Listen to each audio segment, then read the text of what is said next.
ओम स्थापकाय च धर्मस्य सर्वधर्मस्वरूपिणे अवतार वरिष्ठाय रामकृष्णाय ते नमः। শ্রী শ্রী ঠাকুরের শিক্ষাগুরু শ্রীমৎ তোতাপুরী দক্ষিণেশ্বরে অবস্থানকালে নিকটে একটি জলপাত্র অর্থাৎ লোটা, একটি সুদীর্ঘ চিমটা এবং আসন করিয়া বসিবার জন্য একখণ্ড চর্মমাত্র রাখিতেন এবং একখানি মোটা চাদরে সর্বদা স্বীয় দেহ আবৃত করিয়া থাকিতেন। লোটা ও চিমটাটি তোতাপুরী মহারাজ নিত্য মাজিয়া ঝকঝকে রাখিতেন।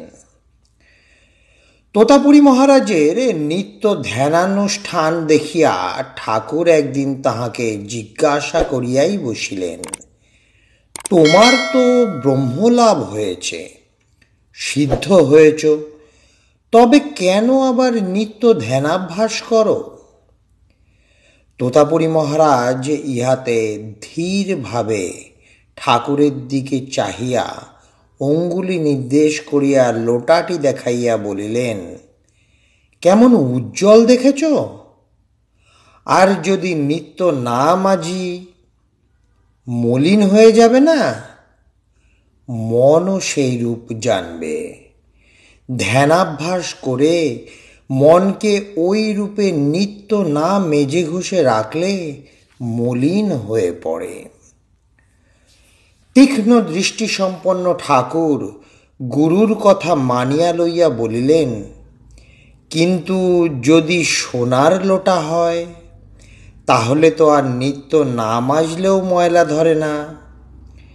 তোতাপুরী মহারাজ হাসিয়া স্বীকার করিলেন, হ্যাঁ তা বটে। তোতাপুরী মহারাজ বুঝিয়াছিলেন ঠাকুরের মন বাস্তবিকই সোনার লোটার মতো উজ্জ্বল। আজকের পাঠের তথ্যসূত্র স্বামী তেজসানন্দ মহারাজ।